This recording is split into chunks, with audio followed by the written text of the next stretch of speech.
เขมรโวยพี่น้องประเทศไทยทั้งภาครัฐและเอกชนไม่บริจาคช่วยเหลือน้ำท่วมเขมรเลยเนาะทั้งที่เดือดร้อนมากกว่า 20,000 ครอบครัวนะครับพี่น้องโอ้โหนะพอตกทุกข์ได้ยากนะพี่น้องก็แสดงเนาะท่าทีขอความช่วยเหลือจากประเทศไทยนะซึ่งโพสต์นี้ก็เป็นทนายเกิดผลแก้วเกิดนะครับพี่น้องได้โพสต์ลงในเมื่อ43 นาทีที่แล้วซึ่งบรรยัตเองก็ได้เห็นโพสต์นี้ก็คือเดือดดาลนะพี่น้องเดือดดาลแทนคนไทยที่พอตกทุกข์ได้ยากก็ร้องหานะพี่น้องขอร้องให้คนไทยเข้าไปช่วยน้ำท่วม 20,000 กว่าครอบครัวเรือนนะพี่น้องหนึ่งในนั้นก็คือครอบครัวไอ้จ่าบอยนะครับพี่น้องเพราะว่าจ่าบอยเกิดที่นั่นนะก็ต้องมีญาติมีอะไรที่นั่นแหละเนาะบ้านเกิดจ่าบอยนะพี่น้องที่เสียมเรียบนะซึ่งพอบรรยัตได้เห็นโพสต์นี้ก็ถือถึงกับโกรธเดือดดาลพี่น้องแทนคนไทยนะที่ช่วยเหลือมาตลอดเนาะแต่พอมีปัญหากันกับมาด่าคนไทยนะใส่ร้ายคนไทยวันนี้พี่น้องเขมรตกทุกข์ได้ยากอีกโฟร์ธขอความช่วยเหลือนะพี่น้องจากคนไทยนะขอความเห็นใจจากคนไทยทั้งที่ก่อนหน้านี้เคยด่านะว่าประเทศไทยนี่ไม่ดีนะประเทศไทยนี่รังแกแต่มาวันนี้น้ำท่วมนะพี่น้องเสียมเรียบที่จังหวัดเสียมเรียบ 20,000 กว่าหลังคาเรือนนะพี่น้องอ้อนวอนขอร้องอยากให้ประเทศไทยเข้าไปช่วยนะเข้ามาช่วยเขมรหน่อยโอ้โหนะครับพี่น้องเอาสมองส่วนไหนมาคิดเนาะน้ำท่วมก็ถือว่าท่วมหนักนะท่านผู้ชมเนาะก็ท่วมทีหลังเพื่อนๆเนาะซึ่งประเทศไทยเนี่ยตอนประเทศไทยน้ำท่วมนี่คือเขมรนี่ก็เยอะเย้ยตักถางนะแต่วันนี้พอน้ำท่วมเขมรเองนะไม่มีปัญญานะพี่น้องไม่มีปัญญาที่จะ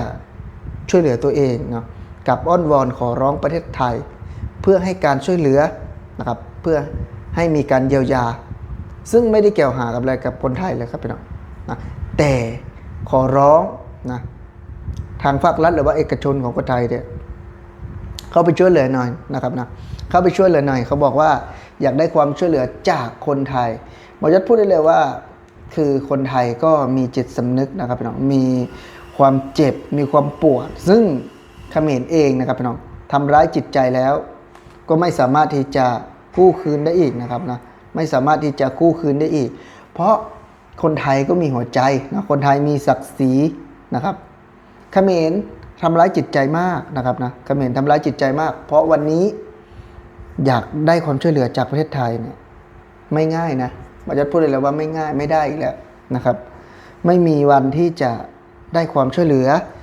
จากประเทศไทยแน่นอนสิ่งที่เกิดขึ้นนะหลายๆอย่างคือเขมรเนี่ยเป็นประเทศที่เนรคุณประเทศไทยมากที่สุดนะครับพี่น้องนะประเทศไทยช่วยเหลือประเทศไทยให้ความอบอุ่นให้การดูแลนะแต่พอได้ดิบได้ดีเนาะพอมีเขาเรียกว่าพอมีปีกกล้าขาแข็งก็มาใส่ร้ายประเทศไทยมาด่าประเทศไทยแต่วันนี้กับขออ้อนวอนนะพี่น้องขออ้อนวอนคนไทยนะเพื่ออยากได้นะครับพี่น้องอยากได้เงินอยากได้สิ่งของบริจาคที่คนไทยจะมอบให้นะพี่น้องมันจะได้ฟังความคิดของคนเขมรคือเป็นคนที่ตะกะนะพี่น้องนะอยากได้ของคนอื่นนะอยากให้คนอื่นช่วยเหลือนะแต่ด่าว่าคนอื่นซึ่งคนไทยนะเขาไม่ใจดีกับเขมรอีกต่อไปนะครับท่านผู้ชมไม่ใจดีต่อไปเพราะว่าเขมรเองเนี่ยคือทำร้ายจิตใจของคนไทยเนี่ยค่อนข้างที่จะเยอะมากๆนะพี่น้องนะค่อนข้างที่จะรุนแรงมากๆเพราะฉะนั้นสิ่งที่เกิดขึ้นในวันนี้คือแน่นอนว่ามันเกิดขึ้นจากผลกระทบนะไม่ได้เกี่ยวกับคนไทยไปทำคุณเนาะผลตกเนาะเกิดจากธรรมชาติอะไรก็แล้วแต่อย่างหนึ่งก็คือเลยผมเชื่อว่าต้องมีเวรกรรมที่เขาที่ดูถูกนะพี่น้องดูถูกต่างๆประเทศไทยที่น้ำท่วมประเทศไทยเนี่ยพอมันย้อนเข้าตัวแล้วนะวันนี้ก็ถึงกับออกมาร้องไห้นะพี่น้องเสียใจขอความเห็นใจจากคนไทยนะครับเข้าไปช่วยเหลือน้ำท่วมที่เขมรหน่อยนะเข้าไปช่วยเหลือหน่อยโอ้โหเอาสมองส่วนไหนมาคิดว่าคนไทยเนี่ยเขาจะยังคิดที่จะอยากช่วยเหลือเขมรนะไม่มีอีกแล้วเพราะเขมรเองเนี่ยทำร้ายจิตใจคนไทยนะทำร้ายหัวใจของคนไทยเพราะฉะนั้นสิ่งที่เกิดขึ้นในวันนี้นะ ล้วนแต่เป็นเวรเป็นกรรมนะครับที่เขมรทำร้ายย่ำยีหัวใจของคนไทยไม่ว่าจะเป็นธงชาติไทยนะคือเขมรเนี่ยเป็นตัวอันตรายนะพี่น้องเป็นตัวอันตรายเลยคือไม่มีจิตสำนึกนะพี่น้องไม่มีแนวคิดนะที่จะให้เกียรติคนอื่นนะครับคือเขมรเนี่ยบอกได้เลยว่าเป็นชาติหนึ่งที่ชาวโลกนะพี่น้องก็รังเกียจนะไม่ให้ความสำคัญแล้วทำไมถึงบอกว่าอย่างนั้นคือคนเขมรเองเนี่ยพี่น้องก็เป็นคนที่ชอบด้อยค่านะไม่ให้เกียรติคนอื่นโดยเฉพาะธงชาตินะพี่น้องเอาธงชาติไทยเนี่ยไปทำมาหากินนะครับพี่น้อง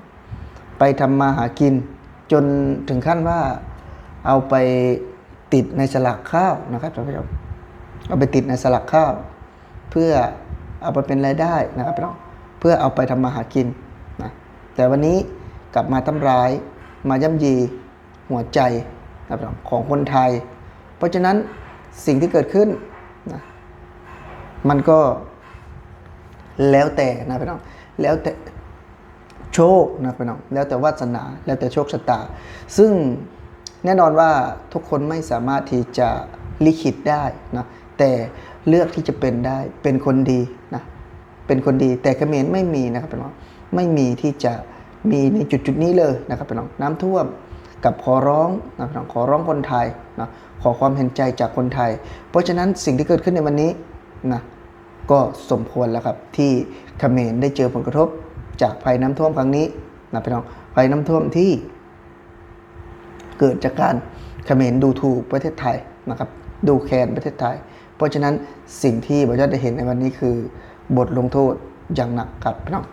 สำหรับคลิปนี้บอยอดก็ขอลาพี่และน้องไปก่อนพี่น้องสวัสดีครับ